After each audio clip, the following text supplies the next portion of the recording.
The story of Germany begins in the dense forests and along the winding rivers of Central Europe. Here lived various groups we now call Germanic tribes. Think of the Cherusci, the Suebi, the Goths, and many others. Each had its own leaders, customs, and often quarrels with its neighbours. The Romans encountered these peoples frequently, sometimes trading, sometimes fighting. These interactions shaped both sides, leaving marks that would last for centuries. These early Germanic societies were largely agrarian, farming the land and raising livestock. But they were also renowned for their warriors. Loyalty to a chieftain was paramount, creating small, mobile power centres rather than large, stable states. In 9 AD, Germanic tribes led by Arminius ambushed and destroyed 3 Roman legions in the Teutoburg forest. This stunning defeat halted Rome's expansion eastward across the Rhine River. The Rhine became a significant boundary, a line between Roman Gaul and the largely unconquered Germanic territories. This victory became a symbol of Germanic independence, contributing to a sense of shared identity among some of these groups. These early Germanic tribes laid a kind of foundation, establishing a presence in the heart of Europe. They developed cultures and languages that would evolve over time. Their fierce independence and fragmented political landscape would echo through the ages, influencing the complex path towards eventual nationhood. As the Western Roman Empire faded in the 5th century, Europe entered a period of profound change. Among the new powers were the Franks, a Germanic people who established a large kingdom in what is now France and Western Germany. Their most famous ruler was Charlemagne, crowned emperor in Rome in 800 AD. This event attempted to revive the idea of a universal Roman Empire in the West, now with a Germanic ruler. The Holy Roman Empire, deeply influenced by the Roman legacy and the Christian Church, dominated Central Europe for centuries. It was a loose confederation of hundreds of different territories, ranging from large duchies to small city-states. The emperor's actual power varied greatly over time. Despite its fragmented nature, the Holy Roman Empire endured for over 1,000 years, providing a degree of stability and a shared identity for many German-speaking peoples. It fostered a rich cultural and intellectual life within its borders. However, its inherent decentralization hindered the development of a strong, unified German state.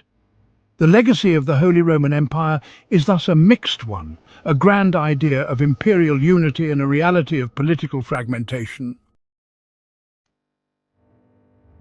The vast empire built by Charlemagne did not remain intact for long after his death.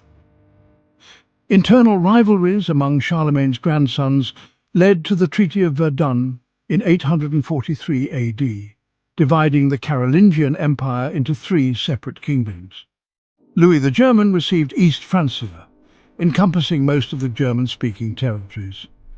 This division fostered the growth of a distinct German language and culture, although regional variations remained strong.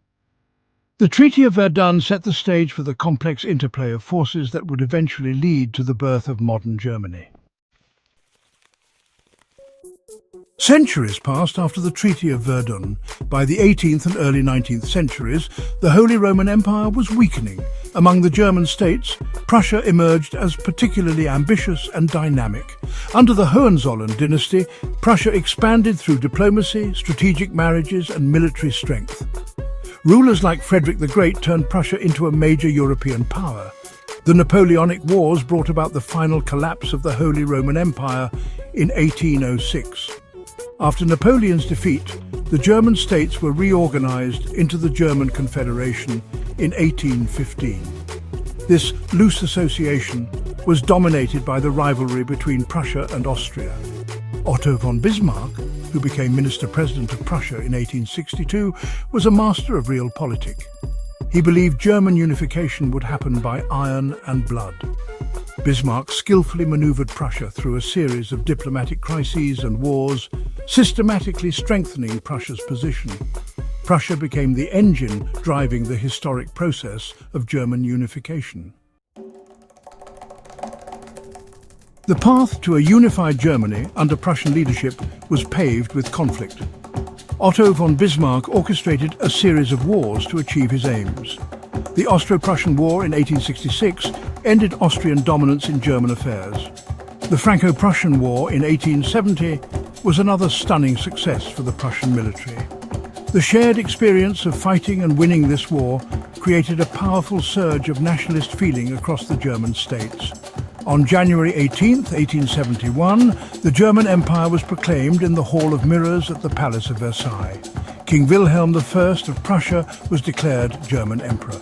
The newly unified Germany was a federal monarchy, with Prussia as the largest and most powerful state. The unification of Germany in 1871 dramatically altered the balance of power in Europe.